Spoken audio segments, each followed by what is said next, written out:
You're listening to Level Up with Melissa Zaloof from ironSource.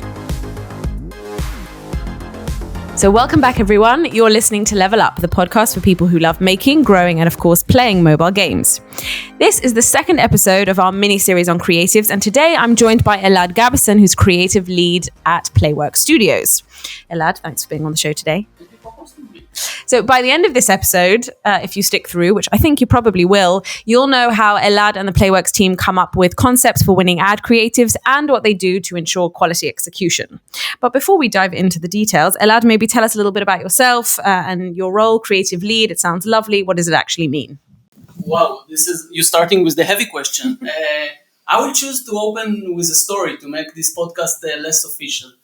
So, back in the old days, people say about a creative guy that all he needs is a new pair of shoes. Because anyway, the only thing you're going to do during the day is like to put his feet on the table, and the ideas will just came from the sky to him. So basically what I'm trying to do during my day is like to make my hand dirty. We establish here in ironSource a creative thinking process. So I'm trying to join to the team and like to help them push the barriers and basically to challenge them and our clients to create better ads. No big mission. I've always wanted to know this. Do you think you have to be born creative? Is it that the world is divided into people? Some people are creative and some people are not creative. And if you're not creative, there's nothing you can do about it. No chance. I think basically everyone needs to believe that creativity is not a God gift. Okay, it's a muscle in your brain. You need to practice. And let's be honest, everyone has ideas. Okay, the good ones comes to those who know to ask the right questions. And I think at the beginning of cracking user acquisition creative, the people around your creative team know more the answers than the creative people themselves. This is why they have a heavy role in this creative process, and they are creating the creative vibe in your organization. I will give you just like a simple example. It's coming from the brief, okay? If account manager is like stopping for a moment and just skipping the template line of I'm looking for a new best performance video and chewing a bit the data and his knowledge, so it will be easier for creative guy to come up and crack this. So this is why I think that everyone in the organization are creative and need to be part of the creative process. So essentially what you're saying is being creative necessitates being collaborative. Yeah. He's nodding. Okay, so let's talk about the process itself. Yeah. You have a client or account manager comes, says they want an ad creative that's going to scale their UA campaign. Where do you start? What's the first step of your process as a creative lead or thinker or creative person? This is the easiest one. Just open the App Store or the Google Play, download this app. I think the most important issue in this is just like to close the loop and to understand like you need the beginning is the user acquisition, but the end of the funnel is the conversion. This is like the CVR. People at the end of your user acquisition will jump to the store and decided if this is like the most important click and if they are going to install. So for me, this is like the first place to start your journey and to see the App Store, to see what is going on over there, to download, to play this a bit. This is how you start. And what are some of the other key insights that you can get from researching the Apple Play Store? Anything, like it start from like the basic stuff, just to read the name of the app, the subtitles, to look about the colors. We see a lot recently genre of brain puzzle, and you see on those apps different types of colors, more white, gray. So you understand what is the meaning of this app and what are the users are expecting to see in the store, and you need to work on this. We have also experience on ASO, so we know people don't bother too much to read the marketing text on the app. But for you as a creative, coming to this, just by reading this, you will find a lot of answer and a lot of insights and clues in this marketing text, and I think it will help you during the process. And after you've exhausted App Store research, where do you go next? I will go to the dashboard. For me, this is the new skill that creative need to adapt and to evolve is to create a brainstorming with the dashboards. This is how it should start. You need to learn before you coming to your squad or to your members, and then you can challenge everyone and brainstorming together. But the beginning have to be like to open the dashboards, drill down to the numbers to understand what's going out there. And when you say dashboards, what exactly do you mean? And what are the numbers that you're looking at, or what's the data that you're looking at when you talk about this step? I will divide this between the external data and the internal data.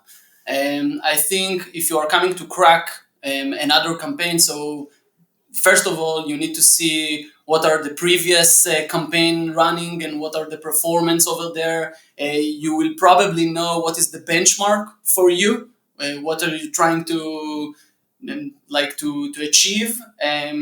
And for example, if you want to crack, maybe you want to do localization. If you see a huge scaling in a specific country, so maybe this is like your approach. Maybe you will even take it step further and like say, okay, let's try culture localization because this is like a specific country I want to challenge myself. This is the front end. This is the internal dashboard and data.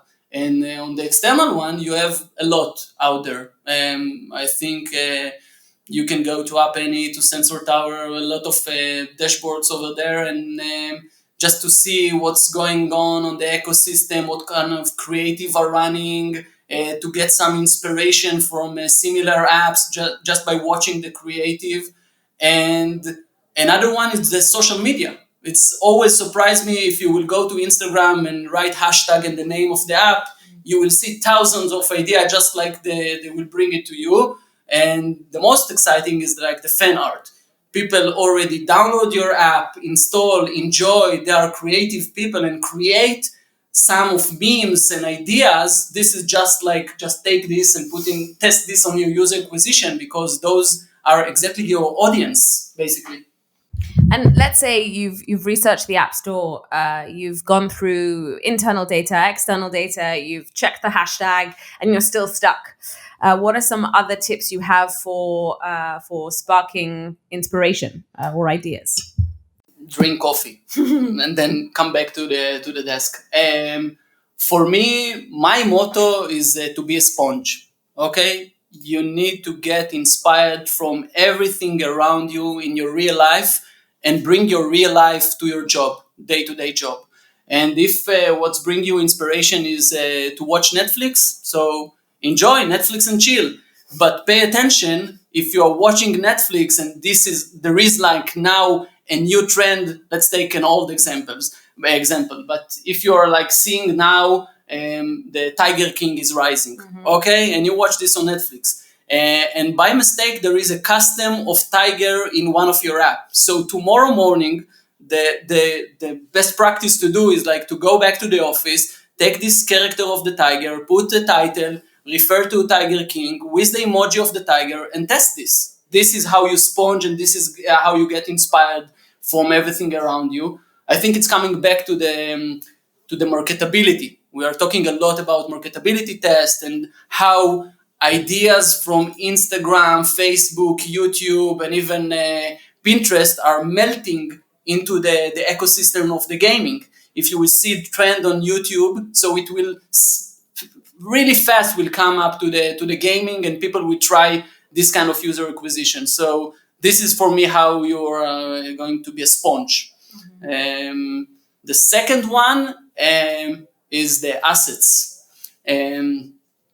For me, it's just like to be a kid in a candy shop. When you double click on a good folder with raw materials, everything is like you see the ideas jumping on you. You just need to block them.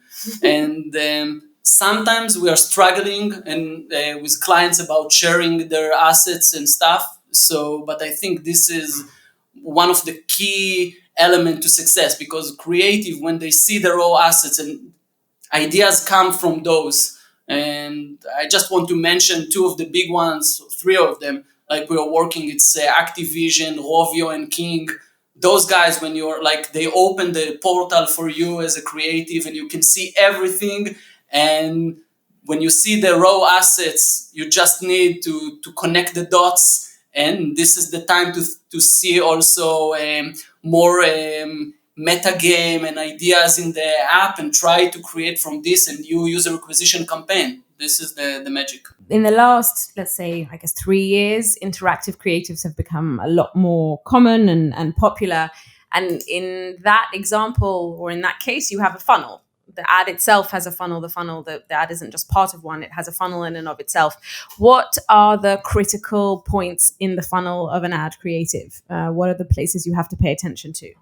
Wow, I think there is a lot of critical points. And what's beautiful in our ecosystem, the programmatic one, you can split them to A/B test. And if you're not sure, so A/B test this. And this is what you need to do. You need to A/B test all night. But if I need to point like a specific area, so definitely it will be the tutorial.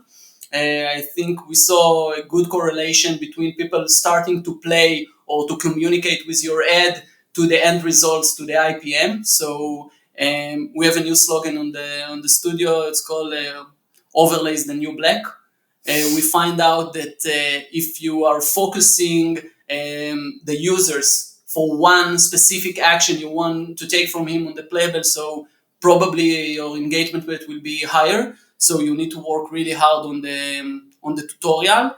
And from the other side, the end is like the time to complete. Like you need to be very curious and to test how much time this ad will gonna take, where is the X button appear, because you don't want to lose those users because you created a too much longer ad or a playable. And okay, let's say you've followed all the steps in the Elad process. Now you have your great game, at least one game concept, maybe a couple of things you want to A/B test. What's the secret to execution? How do you make sure, or what do you need to consider in order to make sure to execute the concept to the highest possible level of quality? First of all, to understand that concept is not execution. Sometimes people saying, I have an idea, I have a concept, but don't understand that to create from a concept execution, this is a long journey. And you need to take in consideration a lot of tiny details, but also to understand that not all of those tiny details are highly relevant for this specific ad. So you have time to market. For specific apps, the time to market is more critical than if you're going to do a red swipe or white swipe, and you can talk about this for an hour, but this is not the issue, and you need to deliver on time. So just like to be in the state of mind to come to the process enough agile, to change during the process, but to give a lot of attention to the small details, but to let it go sometimes, to understand you need to let it go, and will come V2. And in V2, you will improve your previous one. And do you have sort of examples of how collaborating with either other departments or other functions within a team has helped you create better ads? Yeah, so we are working today as a squad. You want creative people will sit with analysts, with operation, with motion designer, with developers, and everyone will bring his knowledge and his problems in this specific project. So to work with squad members, it's really fun because each one of them will challenge you. And this is like how you're going to be agile, and you will change during the process. This is not a one-man show, okay? So just work with other people, get inspired also from them. This is the issue.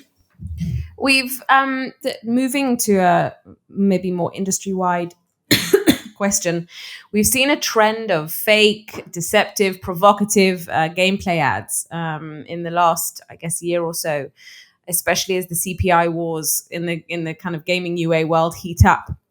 How do you I think, or I'm imagining, that going outside of the established rules or conventions of your genre or of your game is probably a useful way of sparking new ideas or of connecting with users in new ways. How do you balance that, or how do you decide kind of when the best strategy is to create an ad that depicts true gameplay versus one that has a more, let's say, a wider definition of gameplay?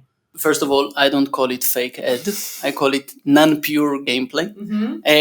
But listen, if it's my app, I won't do this kind of ad, not in V1, V2, V3, and not even in V8. Okay? But I understand if you're coming to a large scale of user acquisition and you're trying to push the barriers, so this is a legit process. Also, if you're doing a soft launch, so you want to test your marketability and to challenge yourself if this is the right character, or maybe I need to change something in the store or in the user acquisition. So it's legit. It's all about the balance. You're right. It's between the IPM and the quality users, and you need to start with a good. You need to start with a good app. And if you have a good app and you know how to convert your users already installed, so try this kind of approach, but just be curious and enough data-driven to check the quality coming from those users. And as a final question, you meet, or before Corona, you meet or have met with creative teams around the world. What do they all struggle with, and what advice would you give a newcomer? Since we are pioneer in this industry, our studio, so a lot of them are asking for a suggestion from us how to build the team, and we are really looking to share knowledge. We saw in the last couple of years process of in-house creative companies or production to a lot of companies, so we adapt this change. And I think now we will see back again those clients asking for help from outside. I think if you are working too hard in-house on your app, sometimes you need someone external will challenge you. And this is why they're keeping asking for our help. And we're really glad to share this knowledge with them and to give some suggestion for the playables or videos they are doing. I see a good collaboration between our studio and a lot of studios around the world. Well, unfortunately, that's all we've got time for. But thank you very much, Elad, for an enjoyable episode. Hopefully, you listeners, thank you for listening, have come away with some sense of how to inject creativity into your daily process, whether you're working on a creative team or not. Tune in next episode where we'll be covering ad optimization and how you use in-ad data to get performance up higher than it ever was before.